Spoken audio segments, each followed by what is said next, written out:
पाखरे किसी सरकार प्रश्न मोर एवं सरकार उत्तर केमती आपण को चकित कर से विषय आपण को अवगत करने को चाहूँगी। आपण मैंने जानते जे ओडिशा रे शिक्षार उन्नति करने प्राथमिक स्तर रे एवं माध्यमिक स्तर रे पूर्व सरकार समय रे नवीन पट्टनायक नेतृत्व रे केते गुड़िए जुगांतकारी योजना प्रणयन करा जायथिला। आपण मानकर मने थिबो 5T स्कूल रे जो संस्कार अना जायथिला जो रूपांतरीकरण करा जायथिला सेथिरे 6000 रु अधिक 8000 रु पाखापाखी स्कूल सेथिरे रूपांतरित हेइथिला। ए सरकार आसिला परे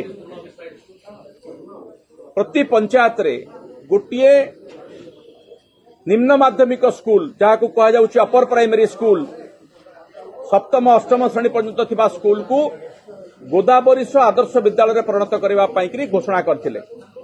आज 2 वर्ष बीतवा को जाउछि मु प्रश्न करिथिली जे सरकार गोदावरीश आदर्श विद्यालय केतोटी पंचायत रे आरंभ करचंती केते भित्तिभूमि निर्माण होईछि केते अर्थ खर्च होईछि ए विषय जो प्रश्न पचारिथिली तार जो उत्तर आसीछि ता आपण माने सुनिले आश्चर्य हेबे जे सरकार राज्यपाल अभिभाषण में कहते एटी उत्तर रखिंट जे से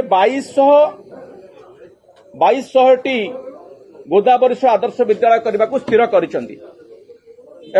केते खर्च करेंगे ना 12,000 कोटी टंका खर्च करेंगे। स्वप्न बहुत सुनेली मु पचारि जे वर्तमान सुधा कौन स्थिति अच्छी 2 वर्ष बीतवा को जाउछि से कहले जे सेतिरु आमे कौन सी जगार टंकाटे अर्थ खर्च है नहीं केवल किछि जगार शिलान्यास करा जायछि एवं एथिरे मध्य आ गोटे प्रश्नर उत्तर मिल जायछि हमकु से कहिथिले प्रति पंचायत रे गोदावरीश आदर्श विद्यालय करिवे पंचायत रो संख्या जदि आपण हिसाब करिवे पाखापाखी 6000 7000 रु अधिक पंचायत अच्छी तो 7000 पंचायत भितर से प्रति पंचायत रे करबा को चाहुनांती बर्तमान 2200 को खसी आछंती जदि भी 2200 खसी आछंती सेतर गोटिए भी विद्यालय रे बर्तमान भित्तिभूमि निर्माण है नहीं अर्थ मंजूर है नहीं केवल शिलान्यास रे सीमित अछि।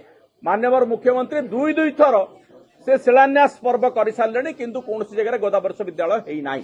ये है प्रथम कथा। सेही भली पीएम श्री स्कूल विषय में जो प्रश्न पचारि से जो उत्तर आछि ताहा मध्य चिंताजनक। से कहउचंती जे ओडिशा रे 762 पीएम श्री स्कूल कार्यकारी होउछि भल कथा 25 26 24 25 2 वर्ष रे से 748.60 कोटी अर्थात 748 कोटी 60 लाख टंका अर्थराशि मंजूर होइछि। ये भी भल कथा। खर्च केते होइछि तार जो हिसाब दैचंती से खर्च होउछि 18 कोटी 42 लाख टंका अर्थात 748 कोटी 60 लाख रु 18 कोटी 42 लाख टंका 2 वर्ष भितर खर्च होइछि जार परसेंटेज होउछि 2.41%। मु रिपीट करूछि ए सरकार 98% अर्थ मंजूर होला पर भी पीएमसी स्कूल खर्च करूनांती। एही भली भाबरे सरकारकर शासन चलछि शिक्षा व्यवस्थार उन्नति होउछि एवं माननीय मुख्यमंत्री तांकर अभिभाषण रे निजको निजे भूरी भूरी प्रशंसा करुछंती तार वास्तव चित्र होउछि तांका प्रश्न आउ तांकर उत्तर।